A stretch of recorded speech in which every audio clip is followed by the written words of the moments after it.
નમસ્કાર વિદ્યાર્થી મિત્રો, હું ચેતન વલેરા યુવા ઉપનિષદ ફાઉન્ડેશનના આ ડિજિટલ પ્લેટફોર્મ પર આપ સર્વનું હાર્દિક સ્વાગત કરું છું. તો આપણે અત્યારે જે સિરીઝ ચલાવી રહ્યા છીએ તેની આપણે વાત કરીએ તો ગુજરાત પંચાયત સેવા મંડળ એટલે કે જીપીએસએસબી દ્વારા વર્ષ 2022માં યોજાયેલા અગાઉની પરીક્ષા જે છે એ અગાઉની પરીક્ષાનું સોલ્યુશન.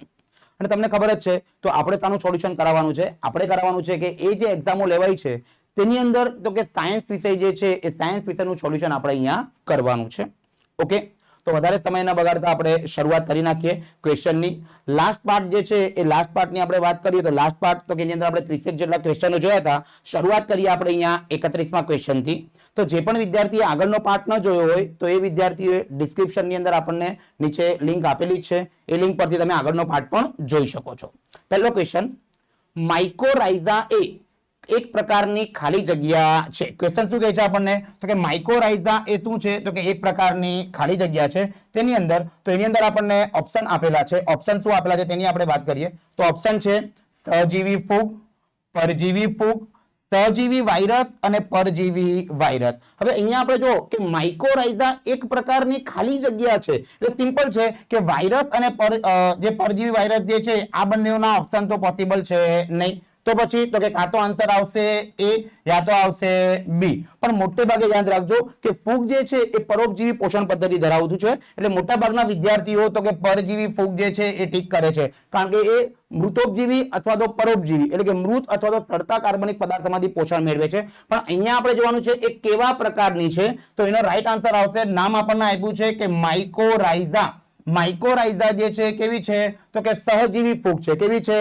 સહજીવી ફૂગ. તો એનો જે રાઈટ આન્સર જે છે એ રાઈટ આન્સર શું આવશે મિત્રો? રાઈટ આન્સર આવે છે સહજીવી ફૂગ. Okay, clear. ત્યાર પછી વાત કરીએ આપણે નેક્સ્ટ ક્વેશ્ચન, બેક્ટેરિયામાં કેટલા રંગસૂત્ર હોય છે? ઓકે, કેટલા? 2, 2 થી વધારે, 0 કે પછી 1. ઓકે, તો આપણે પહેલી વાર ઘણા વિદ્યાર્થીઓ પહેલી વાર જોતા હશે તો સર આપણામાં ખબર છે બરાબર. તો અહીંયા રાઈટ આન્સર શું આવે તેની વાત કરીએ તો પહેલા તો રાઈટ આન્સર તમને આપી દઉં કે રાઈટ આન્સર જે છે અહીંયા રાઈટ આન્સર કેટલો આવશે મિત્રો તો કે રાઈટ આન્સર જે છે એ 1 આવશે. કેટલો આવશે? 1. બેક્ટેરિયામાં કેટલા રંગસૂત્ર હોય છે તો 1. પણ એના સિવાય પણ કેટલાક ભૂતકાળની અંદર પ્રશ્નો પૂછાઈ ગયા તેવી આપણે વાત કરીએ તો રંગસૂત્ર મનુષ્યમાં કેટલા આવે છે તેની વાત કરીએ તો મનુષ્ય જે છે તે મનુષ્યની અંદર આવે છે 23 જોડ આવે. કેટલા આવે છે? 23 જોડ. યાદ રાખજો મિત્રો, કેટલા રંગસૂત્ર હોય છે અને કેટલી જોડ હોય છે that's both are different question. એમ પૂછે કે કેટલા રંગસૂત્ર હોય છે તો ત્યાં આપણને આન્સર આવશે 46 અને એમ પૂછે કે કેટલી જોડ હોય છે તો આવે છે 23. એક પ્રકારના બીજા બી ક્વેશ્ચનો તેની અંદર આવે છે કે સૌથી ઓછા અને સૌથી વધારે. સૌથી વધુની આપણે વાત કરીએ તો સૌથી વધુ રંગસૂત્ર કોની અંદર આવે છે? તે સૌથી વધુ જે રંગસૂત્ર છે મિત્રો એ આવે છે અમીબામાં આવે છે. અને કેટલા આવે છે તો અમીબાની અંદર એ રંગસૂત્રો છે એ મળે છે 125 જોડ આવશે. કેટલી આવશે? 125 જોડ. અને સૌથી ઓછાની આપણે વાત કરીએ તો સૌથી ઓછા જે છે એ કોની અંદર આવે છે? એ આવે છે વાંદરામાં આવશે. શામાં આવશે? વાંદરામાં. બરાબર. સૌથી ઓછા વાંદરામાં, સૌથી વધુ તો અમીબાની અંદર, મનુષ્યમાં તો કે 23 જોડ એટલે કે કેટલા આવશે? 46. પરંતુ અહીંયા આપણને જે રાઈટ આન્સર શું આવશે તો રાઈટ આન્સર અહીંયા આપણને મળે છે 1. એટલે કે બેક્ટેરિયામાં કેટલા રંગસૂત્ર આવશે તો બેક્ટેરિયાની અંદર આવે છે રંગસૂત્રો 1 આવશે. કેટલા આવશે? 1. ત્યાર પછી આપણે વાત કરીએ નેક્સ્ટ ક્વેશ્ચન, રાઈટ આન્સર છે 1. ત્યારબાદ પ્રાણી અને વનસ્પતિના કોષો કેવી રીતે અલગ પડે છે? પ્રાણી કોષ અને વનસ્પતિ કોષ આ બંનેના જે કોષો છે મિત્રો એ કઈ રીતે અલગ પડે છે તો તેની અંદર આપણે જોઈએ તો કે પહેલા તો માપ. તો કે માપ તો ટોટલ ખોટું છે. માપ કઈ લાગતું વળગતું હોતું નથી. બરાબર છે. કારણ કે કોષ તો છે ભાઈ બહુ નાના હોય. કેવા હોય? બહુ નાના. હવે આપણી બોડીમાં આપણે વાત કરીએ તો આપણી બોડી અંદર કોષની સંખ્યા કેટલી હોય છે તો કે 100 ટ્રિલિયન એટલે કે એપ્રોક્સિમેટલી 1014 ઘાત જેટલી કોષની સંખ્યા હોય છે. વિચાર કરો કેટલા નાના હશે. એટલે માપ બાપ કઈ આવશે નહીં. નંબર 2, કોષ દિવાલની હાજરી કે ગેરહાજરી? Yes, exactly. કોષ દિવાલની હાજરી અને કોષ દિવાલની ગેરહાજરી. વનસ્પતિ કોષની અંદર આવેલી હોય છે કોષ દિવાલ, પ્રાણી કોષમાં આવેલી હોતી નથી. ત્યાર પછી વાહકતા. તો વાહકતા તો ભાઈ બંનેને કરંટ લાગે હો, વનસ્પતિને બી અને પ્રાણીને બંનેમાંથી કરંટ તો પાસ આઉટ થઈ શકે છે. ત્યાર પછી આવશે આકાર. તો યસ, આકારમાં બી અમુક ફેરફારો આવી શકે છે. બરાબર છે. તો અહીંયા જે આપણને આન્સર રાઈટ આપેલો છે કયો આવશે ભાઈ તો કે કોષ દિવાલની હાજરી કે ગેરહાજરી અને આકાર. ફાઇનલ આન્સર કે પ્રમાણે જો આ થોડો કન્ફ્યુઝ વાળો ક્વેશ્ચન છે મિત્રો. ફાઇનલ આન્સર કી મુજબ જવાબ બી અને ડી બંને આપેલા છે. હવે જો આકાર જે છે આકાર આપણે કાઉન્ટેબલ કરીએ તો આવી પણ શકે છે અને આકારને તમે કાઉન્ટેબલ ન કરો તો ન પણ આવી શકે. એટલે આમ જોવા જઈએ તો મેન આન્સર જે છે કોષ દિવાલની હાજરી કે ગેરહાજરી આવી શકે, પણ ફાઇનલ આન્સર કી જે આવેલી છે એ આન્સર કી ની અંદર તો કે બી અને ડી બંને જવાબ આપેલા છે, કારણ કે બંનેના આકાર પણ મિત્રો કેવા છે, અલગ અલગ જોવા મળે. કેવા જોવા મળે છે? અલગ અલગ. નેક્સ્ટ, નીચેનામાંથી સૌથી મોટો વિષાણુ. લાસ્ટ લેક્ચરમાં બી આપણે ઘણા બધા ફેક્ટ જોયા હતા. આ પણ એવો જ એક ફેક્ટ જ છે કે સૌથી મોટો વિષાણુ. વિષાણુ એટલે કે શું આવશે? તો વિષાણુ એટલે આવે છે વાયરસ. બરાબર છે. ઓપ્શન જોઈએ તો પહેલું છે ટોબેકો મોઝેક વાયરસ, ત્યાર પછી કાઇનોફેજ વાયરસ, ત્યાર પછી પોક્સ વાયરસ અને ત્યાર પછી આપણને આપ્યું છે બેક્ટેરિયોફેસ નામનો જે વાયરસ જે છે તે. તો એની અંદર રાઈટ આન્સર મિત્રો શું આવશે? એની અંદર જે રાઈટ આન્સર જે છે એ રાઈટ આન્સર મિત્રો આવે છે પોક્સ વાયરસ આવશે. કયો વાયરસ આવશે? POX virus. બરાબર. કેટલાક ક્વેશ્ચનો બાળકો જે આપણે વિજ્ઞાનની વાત કરીએ તો વિજ્ઞાનની અંદર કેટલાક ક્વેશ્ચનો જે છે ને મિત્રો એ કેવા આવે છે? તો એ માત્ર ફેક્ટ ટાઈપના આવે છે, જેમાં સમજૂતી આવતી નથી હોતી. નેક્સ્ટ, કાર્બોદિત પદાર્થો કરતા ચરબી એ ખાલી જગ્યા ઘણી વધારે શક્તિ આપે છે. કેટલા ગણી શક્તિ આપે છે? તો પહેલા તો આપણને એ ખબર હોવી જોઈએ કે કાર્બોદિતમાંથી આપણને કેટલી મળે છે શક્તિ અને આપણને ચરબીમાંથી કેટલી શક્તિ મળે છે. તો કે કાર્બોદિતની આપણે વાત કરીએ તો કે કાર્બોદિત જે છે એ કાર્બોદિતમાંથી આપણને 4 કિલો કેલરી જેટલી એપ્રોક્સિમેટલી શક્તિ મળે છે. ચરબીની વાત કરીએ તેમાંથી કેટલી મળે છે ભાઈ? 9 કિલો કેલરી જેટલી આપણને શક્તિ મળતી હોય છે. હવે 1 ગ્રામ કાર્બોદિત, તો 1 ગ્રામ કાર્બોદિત જે છે એની અંદર પાછી કેટલી આવે? તો એમાં આવે છે 4.1 કિલો કેલરી. એનું દહન કરાવો તો મળે છે 4 કિલો કેલરી. ચરબીની વાત કરીએ તો 1 ગ્રામ ચરબીની અંદર તો કેટલી આવશે? તો કે 9.45. એનું દહન કરાવો તો 9 કિલો કેલરી મળે છે. તો હવે આપણને સવાલ શું પૂછ્યો છે કે કાર્બોદિત પદાર્થ કરતા ચરબીમાં કેટલા ગણી? તો કે 9 ગણી. હવે તમે 4 નું 9 ગણું કરો તો 9 ચોક 36, નહીં આન્સર આવશે. ઓકે. પછી 4 ગણી તો ત્યાર પછી આપણે 4 ના 4 ગણા કરીએ તો 4 ગુણ્યા 4 એટલે 16, એ પણ આન્સર નહીં આવશે. ત્યાર પછી આપણને આન્સર આપ્યો છે 2.25 એટલે કે 2.25. કેટલું આપેલું છે? 2.25. તો એ 2.25 જે છે 4 ના 2 ગણા કરો એટલે 8 અને બીજા 0.25 કરીએ તો એની અંદર આન્સર શું આવશે? એટલે કે +1. તો ટોટલ આન્સર શું આવશે મિત્રો? 9. એટલે અહીંયા જે રાઈટ આન્સર જે છે રાઈટ આન્સર શું આવશે? 2.25 આવશે. કઈ રીતે આવશે મેં તમને બતાવ્યું છે. કાર્બોદિતમાંથી આપણને ચરબી કેટલી મળે છે? તો કે કાર્બોદિતમાંથી ચરબી આપણને મળે છે 4 કિલો કેલરી અને આની અંદર જે આપણને ચરબી મળે છે, સોરી, કાર્બોદિતમાંથી આપણને જે શક્તિ જે મળે છે એ 4 અને અહીંયા કેટલી આવશે ભાઈ? તો કે અહીંયા આવશે 9 કિલો કેલરી મળે છે. એટલે બંનેમાંથી જે શક્તિ મળે છે એ વધારે આમાંથી આવશે તો કે ચરબીમાંથી આવશે. અને બીજો પણ એક સવાલ એમાંથી બની શકે છે કે કાર્બોદિત જે છે એ શક્તિનો મુખ્ય સ્ત્રોત છે. શક્તિનો મુખ્ય સ્ત્રોતની આપણે વાત કરીએ તો શક્તિનો જે મુખ્ય સ્ત્રોત જે છે મિત્રો એ શું આવશે? કાર્બોદિત. જ્યારે ચરબી, તો કે ચરબીમાંથી આપણને સૌથી વધુ શક્તિ મળે. આની અંદરથી આપણને શું મળે છે? તો સૌથી વધુ શક્તિ જે છે એ સૌથી વધુ શક્તિ આપણને શામાંથી મળે છે મિત્રો? તો એ આપણને મળે છે ચરબીમાંથી. Okay, clear? ફરી એકવાર જોઈ લેજો. બધા ક્વેશ્ચન ખાસ અગત્યના ક્વેશ્ચન છે. એકવાર આપણે રિપીટ કરીએ. પહેલા તો કાર્બોદિત પદાર્થ કરતા ચરબી ખાલી જગ્યા ઘણી વધારે શક્તિ આપે છે. તો કે કાર્બોદિતમાંથી ચરબી કેટલી મળે છે? 4. ચરબીમાંથી શક્તિ કેટલી મળે છે? તો કે 9. બરાબર. ત્યાર પછી આપણે વાત કરીએ તો કે આના કરતા કેટલા ગણું છે? તો કે 2.25. બરાબર. ત્યાર પછી શક્તિનો મુખ્ય સ્ત્રોત કોણ છે? તો કે કાર્બોદિત છે. શક્તિ સૌથી વધારે ક્યાંથી મળે છે? તો કે ચરબીમાંથી મળે. ક્યાંથી મળે છે? ચરબીમાંથી. Okay, clear? ત્યાર પછી વાત કરીએ આપણે નેક્સ્ટ ક્વેશ્ચન. આનો રાઈટ આન્સર જે છે એ આવશે 2.25. નેક્સ્ટ ક્વેશ્ચન આપણે વાત કરીએ. નેક્સ્ટ ક્વેશ્ચન, પ્રાણીઓના શરીરમાં સૌથી સખત અને કઠણ પદાર્થ કયો છે? હવે આનો જવાબ બધાને આવડતો જ હોય છે, તેમ છતાં પણ છોકરાઓ ગભરાય. કારણ નખ છે, દંતવલ્ક છે, હાડકા છે અને સ્નાયુ. તો મોટા ભાગના જે બાળકો જે છે એ હાડકા ટીક કરીને આવે. શા માટે તે લોકો હાડકા ટીક કરીને આવે? તો કે એ લોકોને દંતવલ્ક જે છે એ દંતવલ્કનો મતલબ ગુજરાતી વર્ડ જે છે એનું ઇંગ્લિશ નથી ખબર. શા માટે ભાઈ? તો કે દંતવલ્ક જે છે એનું ઇંગ્લિશ નામ શું છે? તો એનું ઇંગ્લિશ નામ છે ઇનેમલ નામ આવશે. શું આવશે? ઇનેમલ. અને ઇનેમલ શબ્દ લખીએ એટલે તરત તમારા મગજમાં આવે, યસ સર અમને યાદ છે, દાંતની ઉપર આવેલું સૌથી સખત પડ. તો કે સર દાંત જ નહીં હોય તો ના આવે ભાઈ. બરાબર. દાંતની ઉપર આવેલું સૌથી સખત પડ જે છે એને શું કહેવાય છે? ઇનેમલ કહેવાય. અને એ ઇનેમલને ગુજરાતીમાં કહેવાય છે દંતવલ્ક. બરાબર છે. દંતવલ્ક એટલે અહીંયા રાઈટ આન્સર શું આવશે? દંતવલ્ક. અને એનું સૂત્ર બી આપણને ખબર છે, ભૂતકાળની એક્ઝામમાં એનું સૂત્ર પણ મિત્રો પૂછાઈ ગયું છે. તો એનું જે સૂત્ર જે છે સૂત્ર શું આવશે? તો સૂત્ર આવે છે CA3PO4 ટ્વાઇસ. CH3PO4 ટ્વાઇસ એટલે કે કેલ્શિયમ ફોસ્ફેટ. શું આવશે? કેલ્શિયમ ફોસ્ફેટ, ઇનેમલ દંતવલ્ક. Okay, clear. ત્યાર પછી વાત કરીએ આપણે નેક્સ્ટ ક્વેશ્ચન. ભારતમાં COVID-19 થયા બાદ ઘણા દર્દીઓ તો કે મ્યુકોરમાઇકોસિસ બીમારીનો ભોગ બન્યા હતા, જે ખાલી જગ્યા નામથી પણ ઓળખાય છે. હવે પહેલી વાર તો ભાઈ આ રોગ થયો હોય ને તો ઘણાને તો નામ બોલતા પણ થોડું ઓછું ભાવે. મ્યુકોરમાઇકોસિસ, બરાબર છે.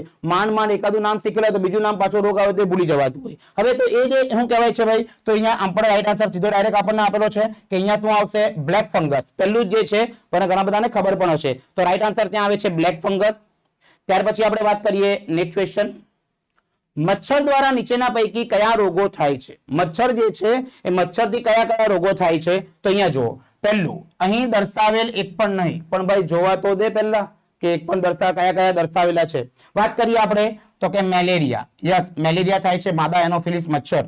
ડેન્ગ્યુ, તો ડેન્ગ્યુ થાય છે. યસ, ડેન્ગ્યુ ક્યાંથી થાય ભાઈ? એડિસ મચ્છરથી થાય. આનાથી થાય છે એડિસ. પણ કોલેરા આવી ગયું તો કે કોલેરા જે છે એ કોલેરા વિબ્રિયો કોલેરી નામના બેક્ટેરિયા વડે થાય છે મિત્રો. શાના વડે થાય છે? બેક્ટેરિયા વડે. તો એ જે છે એ આન્સર એટલે કે બી આન્સર નહીં આવે. ડેન્ગ્યુ તો કે યસ મચ્છરથી થાય છે. મેલેરિયા તો કે યસ મચ્છરથી થાય છે. ચિકનગુનિયા તો કે યસ એ પણ શાથી થાય છે ભાઈ? મચ્છરથી. એડિસ મચ્છર અને માદા એનોફિલિસ મચ્છર. ઓકે, તો અહીંયા રાઈટ આન્સર શું આવશે? તો રાઈટ આન્સર આવે છે 38. ત્યાર પછી વાત કરીએ મેલેરિયા, કોલેરા અને ટાઇફોઇડ. તો ફરી પાછું અહીંયા એક તો કોલેરા ઉપર આવી ગયું, આપણને ખબર છે કે આ રાઈટ આન્સર તો છે જ નહીં, પણ એમાં જોઈ લઈએ આપણે. કોલેરા તો વિબ્રિયો કોલેરી અને ટાઇફોઇડ જે છે એ આના વડે થાય છે તો સાલ્મોનેલા ટાઇફી નામના બેક્ટેરિયા વડે થાય. શાના વડે થાય છે? Salmonella typhi, વિબ્રિયો કોલેરી. ત્યાર પછી મેલેરિયા જે છે માદા એનોફિલિસ મચ્છર. ડેન્ગ્યુ જે છે એ એડિસ મચ્છરથી થાય છે. ચિકનગુનિયા છે એડિસ મચ્છરથી થાય છે. તો અહીંયા રાઈટ આન્સર તો આપણે શું જોઈએ છે ભાઈ? મચ્છર દ્વારા. તો કે મચ્છર દ્વારા રાઈટ આન્સર શું આવશે? સી, એટલે કે ડેન્ગ્યુ, મેલેરિયા અને ચિકનગુનિયા. ઓકે, રાઈટ આન્સર આવશે સી. ત્યાર પછી પશુ શરીરની સૌથી મોટામાં મોટી ગ્રંથિ કઈ છે? પશુ શરીરમાં સૌથી મોટામાં મોટી ગ્રંથિ કઈ આવે છે? તો અહીંયા આપણે વાત કરવાની, જો વિદ્યાર્થીઓ ઘણા બધા વિદ્યાર્થીઓ કન્ફ્યુઝ થાય છે. તરત જ સવાલ જો અહીંયા મારશે પેરોટિડ, ત્યાર પછી પિટ્યુટરી, ત્યાર પછી બરોળ અને ત્યાર પછી યકૃત. તો કે સર સૌથી મોટામાં મોટી તો તમે ભણાવેલી હતી કે કઈ આવે ભાઈ? તો કે સૌથી મોટામાં મોટી જે ગ્રંથિ જે થાઇરોઇડ ગ્રંથિ આવે. પણ યાદ રાખજો વિદ્યાર્થી મિત્રો, સૌથી મોટામાં મોટી એમ કીધું હોય કે સૌથી મોટામાં મોટી અંતઃસ્ત્રાવી ગ્રંથિ. કઈ ગ્રંથિ? અંતઃસ્ત્રાવી ગ્રંથિ એમ શબ્દ વાપરેલો હોય તો ત્યાં આવે છે સૌથી મોટામાં મોટી અંતઃસ્ત્રાવી ગ્રંથિ. એટલે કઈ આવશે? તો એ આવે છે થાઇરોઇડ ગ્રંથિ આવશે. કઈ ગ્રંથિ આવશે? થાઇરોઇડ. બરાબર છે, પણ અહીંયા એવો શબ્દ વાપરેલો નથી, એટલે અહીંયા આપણે વાત કરીએ તો અહીંયા સૌથી મોટામાં મોટી ગ્રંથિ આવે છે યકૃત આવશે. કઈ આવશે? યકૃત. અંતઃસ્ત્રાવીની વાત કરીએ તો અંતઃસ્ત્રાવી ગ્રંથિ જે છે તેની અંદર સૌથી મોટામાં મોટી ગ્રંથિ આવશે થાઇરોઇડ આવશે. અને સૌથી નાની જો પૂછે, સૌથી નાની અંતઃસ્ત્રાવી ગ્રંથિ તો આપણને બધાને ખબર છે એ આવે. કઈ આવશે મિત્રો? જણાવજો કોમેન્ટમાં ફટાફટ. યસ, કઈ ગ્રંથિ આવશે? પિનિયલ ગ્રંથિ આવશે. કઈ ગ્રંથિ આવશે? પિનિયલ. બરાબર છે. સૌથી નાનામાં નાની જો કોઈ અંતઃસ્ત્રાવી ગ્રંથિ હોય તો પિનિયલ. અને સૌથી મોટા મોટી કઈ આવશે? થાઇરોઇડ. પરંતુ જો સૌથી મોટામાં મોટી બાહ્ય કે તો કઈ આવશે? યકૃત.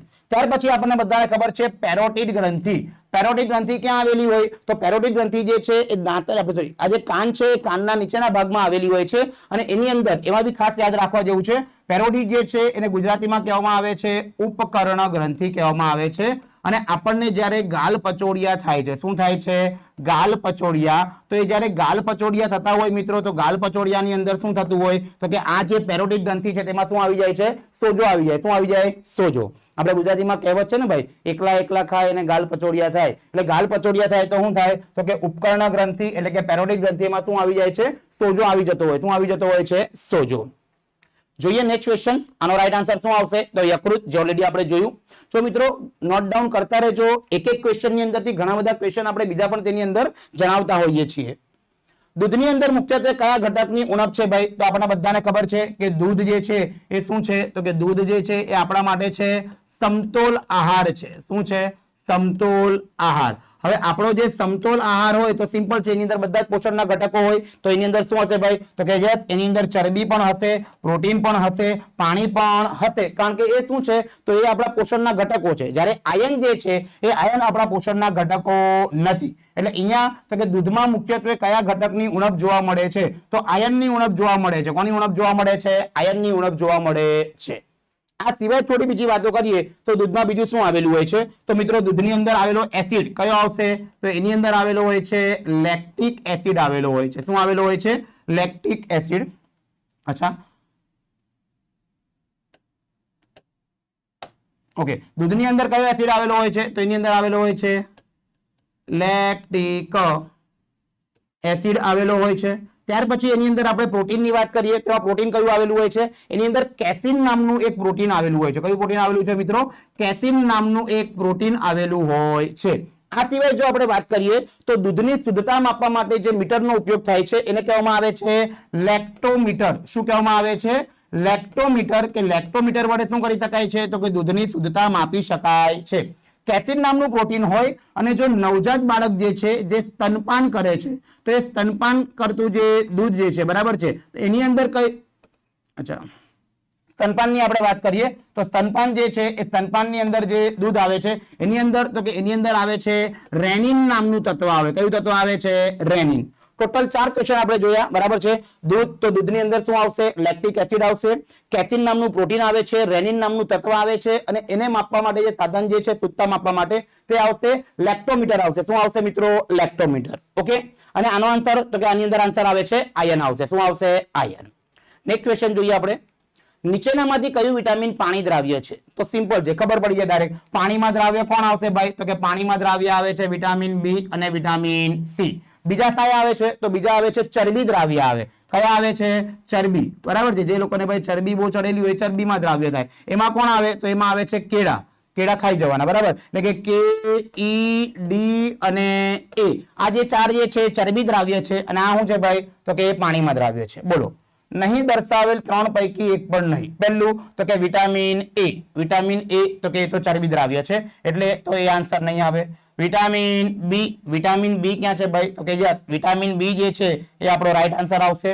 પછી તો કે વિટામિન ડી. વિટામિન ડી ફરી પાછું ચરબી દ્રાવ્ય છે, તો અહીંયા રાઈટ આન્સર મિત્રો શું આવશે? વિટામિન બી આવશે. વિટામિન બી એટલે શું? તો કે પાણીની અંદર દ્રાવ્ય. કયા કયા? વિટામિન બી અને વિટામિન સી. સોરી, અહીંયા કે થઈ ગયો છે, વિટામિન સી આવશે. બી અને સી, અને અહીંયા આવશે કેળા. એટલે કે કે, ઈ, ડી અને એ. રાઈટ આન્સર આવશે બી. નેક્સ્ટ, ભારત સરકાર દ્વારા કોરોનાના નિયંત્રણ માટે મંજૂર કરાયેલી સૌપ્રથમ ડીએનએ વેક્સિન એ કઈ છે? આ તો ફરી પાછો એક કરંટ જેવો અથવા તો એમ કહી શકાય ફેક્ટ. તો એ જે છે એ કઈ રસી આવશે ભાઈ? વેક્સિન જે છે એ છે ઝાયકોવ-ડી છે. કઈ છે ભાઈ? ઝાયકોવ-ડી નામની જે રસી જે છે એ ઝાયકોવ-ડી નામની રસી તો એ કઈ છે? તો કે ભારત સરકાર દ્વારા કોરોના નિયંત્રણ માટે સૌથી પહેલા મંજૂર કરવામાં આવેલી રસી. નાઉ, તો હાઇપોગ્લાસેમિયા જે છે નીચેના પૈકી કોની સાથે સંકળાયેલ છે? હાઇપોગ્લાસેમિયાની આપણે વાત કરીએ તો આ બી ફરી પાછું મિત્રો શું છે? તો કે એક પ્રકારનું ફેક્ટ જ છે. ફેક્ટની આપણે વાત કરીએ તો ફેક્ટ જે છે એ શું આવશે? તો કે શ્વસન તંત્ર સાથે. અહીં દર્શાવેલા 3 પૈકી એક પણ નહીં, અથવા તો રુધિર શર્કરા જે છે તે, અથવા તો થાઇરોઇડ. તો મિત્રો અહીંયા જે રાઈટ આન્સર આવશે શું આવે છે? સી આવશે. શું આવશે? સી. એટલે કે રુધિર શર્કરા. શું આવશે? રુધિર શર્કરા. તો હાઇપોગ્લાયસેમિયા નામનો જે રોગ જે છે એ કોની સાથે? તો કે રુધિર શર્કરા સાથે સંકળાયેલો રોગ છે. ત્યાર પછી વાત કરીએ આપણે કોવિડ-19 એ એક ખાલી જગ્યા જન્ય રોગ છે. તો સિમ્પલ છે, આ તો કોને ના આવડે? ખબર છે કે આપણી જિંદગીની અંદર 2 વર્ષ ભાઈ ને 2 વર્ષની ઘણી બધી આપણી ભરતીઓ અટકી ગઈ છે. તો કોવિડ જે છે એ ખાલી જગ્યા જઈને, તો સિમ્પલ છે, કયો વાયરસ આવશે ભાઈ? Corona virus. બરાબર છે. એટલે કે કોવિડ-19 એ વાયરસ જન્ય રોગ છે. કેવો રોગ છે ભાઈ? વાયરસ જન્ય, એટલે કે વાયરસથી થતો રોગ. ત્યાર પછી આપણે વાત કરીએ તો એ કઈ 2 અવકાશીય સંશોધન સંસ્થા દ્વારા સંયુક્તપણે નિસાર અભિયાનનો પ્રારંભ કરવામાં આવ્યો? કઈ 2 અવકાશીય સંશોધન સંસ્થા? તો આપણે અહીંયા સિમ્પલ છે, આ શું છે ભાઈ? આજકાલ હેશટેગ બહુ ચાલે છે ને, હેશટેગ. બરાબર. ફોર એક્ઝામ્પલ વાત કરીએ તો આજકાલ નવું ભાઈ હોય ને ભાઈ, અમુક લોકો હોય, દાખલા તરીકે કરણ કુંજરા અને તેજસ્વી પ્રકાશ, તો એ લોકોનું હેશટેગ છે તેજારન. બરાબર. તો અહીંયા બી હેશટેગ જ છે ભાઈ. જો અહીંયાથી એન લીધો, ત્યાર પછી અહીંયાથી આઈ લીધો, બાજુમાંથી એસ લીધો, અહીંયાથી એ લીધો, અહીંયાથી આર, તો તો હું બન્યું NISAR એટલે કે નિસાર. શું છે? હેશટેગ છે. શું છે? હેશટેગ. તો અહીંયા તો કે નાસા અને ઇસરો જે છે એ બંને દ્વારા તો કે જે બંને સંશોધન સંસ્થા દ્વારા સંયુક્તપણે જે અભિયાનનો પ્રારંભ કરવામાં આવેલો હતો એ કઈ સંસ્થા આવશે ભાઈ? એ જે સંસ્થા દ્વારા તો કે જે સંયુક્ત અભિયાન હતું એ અભિયાન કયું આવશે મિત્રો? એ આવે છે નિસાર આવશે. કયું આવશે? નિસાર. ત્યાર પછી આપણે વાત કરીએ તો નેક્સ્ટ ક્વેશ્ચન, નીચેના પૈકી કયો રોગ એ એડિસ મચ્છર દ્વારા નથી ફેલાતો? ધ્યાન રાખજો ખાસ, શું પૂછ્યું છે ભાઈ? નથી ફેલાતો. તો અહીંયા આપણે વાત કરીએ તો યલો ફીવર. યલો ફીવર જે છે એ એડિસ મચ્છર દ્વારા ફેલાય છે મિત્રો. ત્યાર પછી તો કે જાપાનીઝ જે છે, જાપાનીઝ એન્કેફેલાઇટિસ જે છે એ તો એડિસ મચ્છર વડે ફેલાતો નથી. ડેન્ગ્યુ તો આપણને ખબર જ છે એ પણ એડિસ મચ્છર વડે ફેલાય છે. ચિકનગુનિયા તો એ પણ એડિસ મચ્છર વડે ફેલાય છે. તો રાઈટ આન્સર આપણો શું આવશે? કયો જે છે એ એડિસ મચ્છર વડે ફેલાતો નથી. તો અહીંયા આપણે રાઈટ આન્સર ની અંદર લખી શકીએ છીએ મિત્રો કે રાઈટ આન્સરમાં શું આવશે? તો રાઈટ આન્સરમાં આવે છે જાપાનીઝ એન્કેફેલાઇટિસ જે છે એ તો કે ભાઈ એ એડિસ મચ્છર વડે ફેલાતો રોગ નથી. ઓકે, તો રાઈટ આન્સર અહીંયા આવશે જાપાનીઝ એન્કેફેલાઇટિસ. ત્યાર પછી તો કે ભારતની જાણીતી અવકાશીય સંશોધન એટલે કે ઇસરો દ્વારા નાસાના સહયોગથી ખાલી જગ્યા રડાર વિકસાવવામાં આવ્યું. હમણાં તો જોયું ભાઈ હેશટેગ શું હતું? હેશટેગ હતું આપણું તો કે ભાઈ કયું છે? તો અહીંયા છે નિનંદ. ના ભાઈ આવું બધું કઈ છે નહીં. ત્યાર પછી છે ગાઢ. તો ના આ ભાઈ છે નહીં એટલે આ પણ નહીં આવશે. સેકન્ડ આન્સર આ પણ નહીં આવશે. ત્યાર પછી આવી ગયું આવડું ભાઈ હેશટેગ નિસાર. શું આવશે? નિસાર. નાસા અને જો નાસા અને ઇસરોના લગ્ન કરાવવામાં આવે તો એની અંદર જે આપણને મિત્રો જે હેશટેગ જે મળે છે એ હેશટેગ શું આવશે ભાઈ? તો એ આવે છે નિસાર આવશે. શું આવશે? નિસાર. બરાબર છે. તો અહીંયા આપણને મળે છે રાઈટ આન્સર શું આવશે મિત્રો? રાઈટ આન્સર આવે છે આપણને નિસાર. ક્લિયર? ત્યાર પછી જોઈએ નેક્સ્ટ ક્વેશ્ચન, કોઈ પણ ચોક્કસ ભૌગોલિક વિસ્તારમાં કોઈ ચોક્કસ રોગના કેસો કે આરોગ્ય લગતી સમસ્યા કરતા વધારે હોય તો તેને શું કહેવામાં આવે છે? અહીંયા આપણને ક્વેશ્ચનની અંદર ઓપ્શન આપેલા છે. પહેલું આપેલું છે આપણને એપિડેમિક, ત્યાર પછી અહીં દર્શાવેલ એક પણ નહીં, ત્યાર પછી પેન્ડેમિક અને ત્યાર પછી છે એન્ડેમિક. હવે જો અહીંયા રાઈટ આન્સર જે છે અહીંયા આપણને એક તો આઈડિયા આવી જશે કે પેન્ડેમિક એ મિત્રો શું છે ભાઈ? તો કે પેન્ડેમિક જે છે એ વર્લ્ડ વાઇડ હોય. બરાબર છે. આખી દુનિયાની અંદર જો ફેલાયેલા રોગો હોય તો એને શું કહેવાય છે ભાઈ? World wide. પણ અહીંયા આપણને ચોક્કસ શબ્દ આપેલો છે કે પર્ટિક્યુલર કોઈ ભૌગોલિક વિસ્તારની અંદર જ, બરાબર, કે કોઈ ચોક્કસ વિસ્તારમાં કોઈ ચોક્કસ રોગોના કેસો કે આરોગ્ય લગતી સમસ્યા કરતા વધારે હોય તો એને શું કહેવાય? તો એને કહેવામાં આવે છે એપિડેમિક કહેવામાં આવે. શું કહેવામાં આવે છે મિત્રો? એપિડેમિક. એટલે અહીંયા જે રાઈટ આન્સર જે છે એ શું આવશે? એપિડેમિક. જો ફરીવાર પાછું એકવાર કે જો ભૌગોલિક વિસ્તાર ચોક્કસ હોય તો એપિડેમિક અને જો વર્લ્ડ વાઇડ હોય તો શું આવશે? પેન્ડેમિક આવશે. શું આવશે? પેન્ડેમિક. ક્લિયર? ત્યાર પછી આપણે જોઈએ વેબ બેઝ નિક્ષય પ્રણાલી એ કયા રોગના સર્વેલન્સ માટે વપરાય છે? તો આ મિત્રો જે છે એક ઓનલાઈન પોર્ટલ છે કે જેની અંદર તો કે ભાઈ કયા રોગ માટે આવે છે? તો ટીબી માટે આવશે. શાના માટે આવશે? ટીબી. બરાબર છે. કે એની અંદર ટીબી ના જે દર્દીઓ જે છે એ ટીબી ના દર્દીઓને શું કરવાનું? તો ટીબી ના દર્દીઓને કઈ એની અંદર ભાઈ રજીસ્ટ્રેશન કરાવવાનું હોય છે, એને સારવાર આપવામાં આવતી હોય. એને રિગાર્ડિંગ આખું શું છે? એક ઓનલાઈન પોર્ટલ છે. તો આખી એક સિસ્ટમ છે અથવા તો સ્કીમ છે. બરાબર. તો એ જે છે વેબ બેઝ નિક્ષય પ્રણાલી એ કયા રોગોના સર્વેલન્સ માટે વપરાય છે ભાઈ? તો કે ટીબી માટે આવશે. શાના માટે આવશે? ટીબી માટે. ત્યાર પછી નેક્સ્ટ આપણે વાત કરીએ right answer TB. Vitamin B12 ની ઉણપથી થતો રોગ કયો? નીચેના પૈકી કયો રોગ થઈ શકે છે? તો સિમ્પલ છે, પહેલો જ આપણને આવડી જશે. કયો આવશે ભાઈ? તો કે મેગાલોબ્લાસ્ટિક એનિમિયા. શું આવે છે મિત્રો? મેગાનોબ્લાસ્ટિક એનિમિયા. આ ક્લાસની અંદર બહુ આપણે સારી રીતે યાદ રખાયું છે ને ભાઈ? આપણને ખબર જ છે કે પૂછાય છે વિટામિન માંથી, તો તમને કીધેલું છે વિટામિન. તો વિટામિનના જે બધા રાસાયણિક નામ છે જે આપણને ખબર જ છે, વિટામિનના રાસાયણિક નામ અને વિટામિનની ઉણપથી થતા રોગો. બરાબર છે. વિટામિન જે છે એના રાસાયણિક નામ રથ એક ટોફી. ત્યાર પછી આપણે વાત કરીએ તો થોડને પપ્પા બાફે છે. બરાબર છે એ. ત્યાર પછી એનાથી થતા રોગોની અંદર આપણે જોયું હતું બપ્પા ડીએમ. હું જોયું હતું બપ્પા ડીએમ. તો એની અંદર આપણે આવી જાય છે વિટામિન B12 છે. વિટામિન B12 ની ઉણપથી થતો રોગ કયો આવશે ભાઈ? તો કે મેગાનોબ્લાસ્ટિક એનિમિયા. ડીએમ એમ જે છેલ્લે છે એટલે મેગાનોબ્લાસ્ટિક એનિમિયા આવશે. ત્યાર પછી આપણે વાત કરીએ તો નેક્સ્ટ એ રુધિર જૂથ વાળી વ્યક્તિ કોને રુધિર આપી શકે? તો એ રુધિર જૂથ વાળી વ્યક્તિ એ અને ઓ રુધિર જૂથ વાળી વ્યક્તિને કે એ અને AB રુધિર જૂથ વાળી વ્યક્તિને, ફક્ત એ રુધિર જૂથ વાળી વ્યક્તિને કે ફક્ત AB? તો આ બે તો નહીં જ આવે. ફક્ત તો આન્સર આવતો નથી. યા તો આ આવે યા તો આ આવે. હવે અહીંયા આપણે વાત કરીએ તો અહીંયા મિત્રો જે AB જે છે ને AB ગ્રુપ, એ AB ગ્રુપ કેવું છે મિત્રો? એ છે સર્વગ્રાહી સર્વગ્રાહી મતલબ કે બધા પાસેથી તે રુધિર લઈ શકે છે અને ઓ જે છે એ કેવું છે તો એ છે સર્વદાતા કેવું છે સર્વદાતા બરાબર છે મતલબ કે તે બધાને રુધિર શું કરી શકે છે મિત્રો આપી શકે છે એ બી સર્વગ્રાહી છે બધા પાસેથી લઈ શકે છે ઓ બી તો કે સર્વદાતા જે છે બધાને શું કરે છે રુધિર આપી શકે છે બરાબર છે તો અહીંયા જુઓ એ જૂથવાળી રુધિર જે છે એ રુધિર જૂથવાળી વ્યક્તિ કોને રુધિર આપી શકે તો આ ભાઈ સર્વગ્રાહી છે બધા પાસેથી લઈ શકે તો એક તો આપણને ખબર જ છે કે એ વાળો જે છે એ વાળો તો કે ભાઈ એને તો આપી જ શકે બીજા કોને આપી શકશે તો બીજાને આપી શકે છે એ બી ને આપી શકે કોને આપી શકે છે એ બી ને તો અહીંયા રાઈટ આન્સર મિત્રો શું આવશે રાઈટ આન્સર આવશે આપણો બી કે એ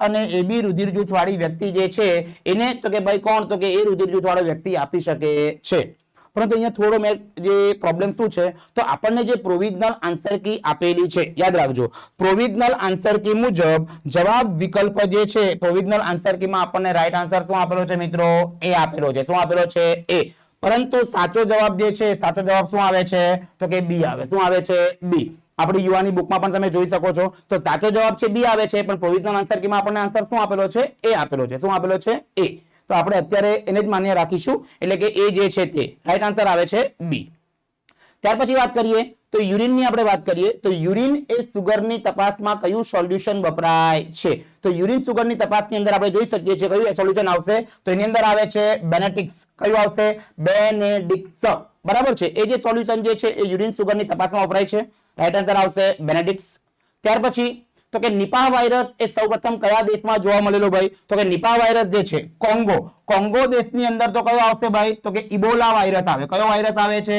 ઇબોલા કોંગો દેશની નદીની આપણે વાત કરીએ તો કોંગો દેશની અંદર આપણને મળે છે ઇબોલા વાયરસ મળે છે સોમાલિયા તો એવો ભાઈ કોઈ દેશ જ નથી ત્યાર પછી વાત કરીએ આપણે મલેશિયા તો રાઈટ આન્સર અહીંયા આવશે મલેશિયા કઈ ભાઈ તો કે મલેશિયાની અંદર નિપાહ વાયરસ કઈ જગ્યાએ મલેશિયાની અંદર નિપાહ વાયરસ તો કે સૌથી પહેલા જોવા મળ્યો હતો ઓકે ક્લિયર ત્યાર પછી વાત કરીએ નેક્સ્ટ હડકવાનું બીજું નામ શું છે એકદમ સિમ્પલ હડકવા acrophobia wrong answer haematophobia wrong answer hydrophobia right answer બરાબર છે હડકવાનું બીજું નામ શું આવશે હડકવાનું બીજું નામ જે છે મિત્રો એ શું આવે છે તો હડકવાનું બીજું નામ આવે છે હાઇડ્રોફોબિયા આવશે શું આવશે હાઇડ્રોફોબિયા ક્લિયર ત્યાર પછી વાત કરીએ આપણે નેક્સ્ટ ક્વેશ્ચન હડકવાનું બીજું નામ આવશે હાઇડ્રોફોબિયા ત્યાર પછી તો કે ભારત દેશમાં રાષ્ટ્રીય ગોઈટર નિયંત્રણ કાર્યક્રમ ક્યારે કરવામાં આવેલો બરાબર છે તો એનો રાઈટ આન્સર છે રાઈટ આન્સર આવશે 1962 ક્યારે કરવામાં આવેલો હતો 1962 ની અંદર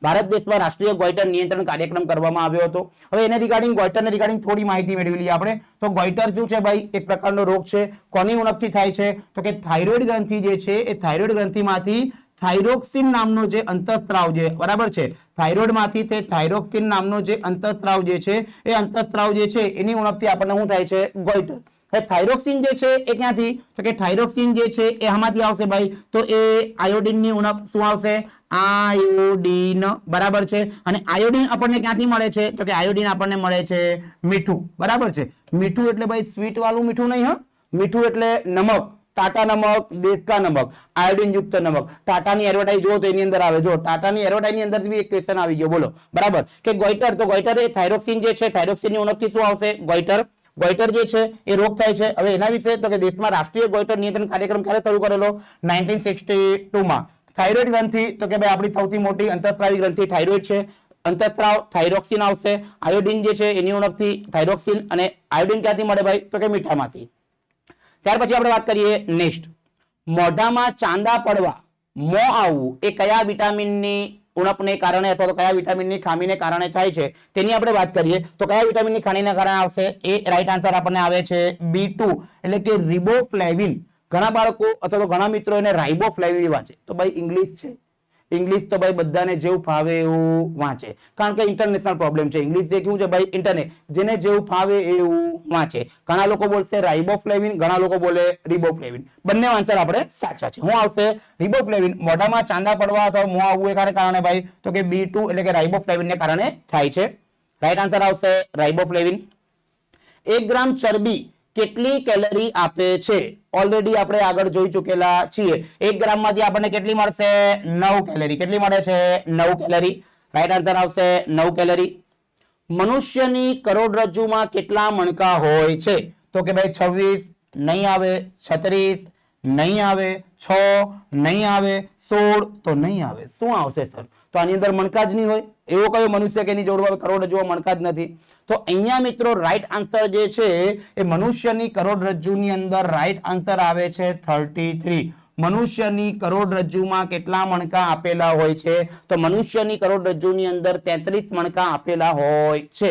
પરંતુ તો કે અહીંયા આપણી પાસે જે પ્રોવિઝનલ આન્સર કી આપેલી છે એની અંદર રાઈટ આન્સર આપણને આપેલો છે 16 મણકા. એટલે અત્યારે આપણે રાઈટ આન્સર તરીકે કોને સ્વીકારીશું? તો એને રાઈટ આન્સર તરીકે આપણે સ્વીકારીશું 16 મણકાને. પણ એકચ્યુઅલીમાં કેટલા આવે છે? તો કરોડરજ્જુની અંદર મણકા કેટલા આવશે? 33 આવશે. કેટલા આવશે? 33. અત્યારે આપણને તો કે પ્રોવિઝનલ ની અંદર આન્સર જે આપેલો છે 16 મણકા આપેલો છે. કેટલો આપેલો છે? 16 મણકા. તો અત્યારે આપણે 16 મણકાને એક્સેપ્ટ કરીશું. બાકી એની અંદર આન્સર રાઈટ આન્સર આવશે 33. ત્યાર પછી પીવાના પાણીમાં વધુ ફ્લોરાઇડ થી નીચે પૈકી કયા અંગને સૌથી વધારે અસર પહોંચે છે? આન્સર આપ્યું છે આપણને દાંત, આંખ, કિડની અને લીવર. બરાબર છે. તો અહીંયા રાઈટ આન્સર જે છે એ રાઈટ આન્સર શું આવી શકે છે મિત્રો? તો રાઈટ આન્સર છે અહીંયા દાંત આવશે. શું આવશે? દાંત. કે પીવાના પાણીમાં સૌથી વધુ ફ્લોરાઇડ હોય તો કોને? તો કે અંગને અસર થઈ શકે. તો સૌથી વધારે અસર થઈ શકે છે દાંતને. ત્યાર પછી આંખ. આંખને તો ભાઈ પાણીને કઈ લાગતું ઓળખતું નથી. બરાબર છે. કિડની જે છે અને લીવર. રાઈટ આન્સર તો દાંત આવશે. નેક્સ્ટ, WHO કોરોના મહામારી ક્યારે જાહેર કરી? WHO કોરોના મહામારી જે ક્યારે જાહેર કરી ભાઈ? તો એ આપણે જાહેર કરેલી હતી 11મી માર્ચ 2020 ના રોજ. ક્યારે જાહેર કરેલી હતી? 11મી માર્ચ 2000. હવે પહેલું છે 31 જાન્યુઆરી 2020 ના રોજ. રોંગ આન્સર છે. ત્યારે તો આપણે બધા ફરતા હતા. હજી તો બધા મસ્ત પૈકી. બરાબર છે. ઘણા લોકો તો ફેબ્રુઆરીની તૈયારી કરતા હતા. બરાબર. ત્યાર પછી વાત કરીએ આપણે 31મી માર્ચ, 31મી જાન્યુઆરી. જાન્યુઆરી પછી ફેબ્રુઆરી આવે ને, અને ફેબ્રુઆરીમાં 14 ફેબ્રુઆરી આવે પાછું, એની તૈયારી. ત્યાર પછી તો કે 31 માર્ચ. 31 માર્ચ તો નહીં હોય. શા માટે? તો કે 22 માર્ચે આપણે ઘરમાં પુરાઈ ગયેલા હતા. બરાબર. ત્યાર પછી તો કે 11મી માર્ચ. એટલે રાઈટ આન્સર અહીંયા શું આવશે? 11 માર્ચ 2020 ના રોજ. ત્યાર પછી વાત કરીએ આપણે તો કે પુખ્ત વયના સ્ત્રી અને પુરુષને વિટામિન ડી ની કેટલી જરૂરિયાત હોય છે? પુખ્ત વયના સ્ત્રી અને પુરુષ તો એને વિટામિનની જરૂર મિત્રો કેટલી આવશે? 20 માઇક્રોગ્રામ આવશે. કેટલી આવશે? 20 માઇક્રોગ્રામ. 1 માઇક્રોગ્રામ, 10 માઇક્રોગ્રામ, 20 અથવા તો 5. તો રાઈટ આન્સર અહીંયા આપણને મળે છે 20 માઇક્રોગ્રામ. હવે અહીંયા વાત નીકળી છે તો આપણે વાત કરી નાખીએ કે વિટામિન સિવાય આપણે બીજા પણ ઘણા બધા પોષક તત્વો જોઈએ છે. ફોર એક્ઝામ્પલ આપણે વાત કરીએ તો પ્રોટીન આપણે કેટલું જોઈએ છે? તો પ્રોટીન એપ્રોક્સિમેટલી આપણે વાત કરીએ તો નિયર અરાઉન્ડ આપણે 90 ગ્રામ જેટલું પ્રોટીન જોઈએ. કેટલું જોઈએ છે ભાઈ? 90 ગ્રામ. બરાબર છે. આપણે કાર્બોદિત કેટલું જોઈએ છે? તો કે કાર્બોદિત જે છે એ આપણે પર ડે એક દિવસની અંદર કાર્બોદિત જે છે એ કાર્બોદિત તો કે ભાઈ 400 થી 500 ગ્રામ જેટલું. કેટલું જોઈશે? 400 થી 500 ગ્રામ જેટલું આપણે શું જોઈએ છે? કાર્બોદિત જોઈએ છે. પ્રોટીન એપ્રોક્સિમેટલી 90 ગ્રામ. અને ચરબી કેટલી જોઈએ છે? તો ચરબી જે છે એ આપણે પર ડે કેટલી મિત્રો? તો લગભગ 50 થી કરીને 70 ગ્રામ જેટલી. કેટલી જોઈએ છે? 50 થી 70 ગ્રામ ચરબી, 400 થી 500 ગ્રામ કાર્બોદિત અને પ્રોટીન કેટલું આવશે? પર ડે 90 ગ્રામ જેટલી આપણે રિક્વાયરમેન્ટ હોય છે. ઓકે. અહીંયા રાઈટ આન્સર આવશે 20 માઇક્રોગ્રામ. ચુંબકીય ક્ષેત્રની તીવ્રતાનો એકમ બેકરવેલ. રોંગ આન્સર આવશે ભાઈ. બેકરવેલ નહીં આવે. એ શાનો એકમ છે મિત્રો? તો એ છે રેડિયો એક્ટિવિટીનો એકમ. શાનો એકમ છે? રેડિયો એક્ટિવિટીનો એકમ. અને રેડિયો એક્ટિવિટીનો બીજો એકમ જે છે એ ક્યુરી પણ આવે છે. યાદ રાખજો, ક્યુરી. જો રેડિયો એક્ટિવિટીનો આપણને એમ પૂછે કે રેડિયો એક્ટિવિટી જે છે એ રેડિયો એક્ટિવિટીનો એસઆઈ એકમ તો બેકરવેલ આવશે, પણ યુએસ એકમ પૂછે તો શું આવશે? ક્યુરી. અને ક્યુરીને તો કે આ રીતે દર્શાવવામાં આવે છે, ક્યુરી. પછી તો કે અહીં દર્શાવે 3 એક પણ નહીં. ત્યાર પછી વાત કરીએ આપણે ટેસ્લા. તો યસ, રાઈટ આન્સર છે આપણો. ચુંબકીય ક્ષેત્રની તીવ્રતા માટે કયો આન્સર આવશે? ટેસ્લા. અથવા તો વેબર પણ આવી શકે છે. શું આવી શકે છે? વેબર. વેબર પણ ચુંબકીય ક્ષેત્રની તીવ્રતાનો જ એકમ છે અને ટેસ્લા જે છે એ પણ ચુંબકીય ક્ષેત્રની તીવ્રતાનો જ એકમ આપણને મળી આવે છે. ત્યાર પછી આપણે વાત કરીએ ચુંબકીય ક્ષેત્રની. NLEP એ નીચે પૈકી કયા રાષ્ટ્રીય રોગ નિયંત્રક કાર્યક્રમનું નામ છે? તો આ ફરી પાછું આપણને શું આવ્યું ભાઈ? તો કે ફેક્ટ ટાઈપ. બરાબર છે. પહેલું આપ્યું છે આપણને નેશનલ લેપ્રોસી ઇરેડિકેશન પ્રોગ્રામ. બરાબર. તો અહીંયા રાઈટ આન્સર જે છે એ પણ શું આવે છે? ફર્સ્ટ જે છે તે જ આવશે. નેશનલ લેપ્રોસી ઇરેડિકેશન પ્રોગ્રામ જે છે એનો રાઈટ આન્સર છે. ત્યાર પછી આપણે વાત કરીએ તો નેક્સ્ટ ક્વેશ્ચન, ડીડીટી ના ઉપયોગની મહત્વની આડઅસર કઈ છે? ડીડીટી એટલે એસએમસી વાળા જે હોય, બરાબર છે, એનો વ્હાઇટ પાવડર નાખે છે, બેઝિકલી શું છે? ડીડીટી છે. તો એની આડઅસર શું થાય છે? તો એની આડઅસર પહેલું આપણને આપ્યું છે અસ્થમા અને અન્ય શ્વાસને લગતી, ભાઈ શ્વાસને લગતી સમસ્યા એનાથી થતું નથી. પ્રદૂષણ ફેલાવે છે, ના ભાઈ પ્રદૂષણ ફેલાવે તો ભાઈ ગવર્મેન્ટ તો નાખે નહીં. ત્યાર પછી ચામડીને લગતા રોગો, નોટ પોસિબલ. લાસ્ટ બાકી છે જે આપણો ફાઇનલ આન્સર, સ્તન કેન્સર કે લ્યુમેકિયા જેવા કેન્સર થાય છે.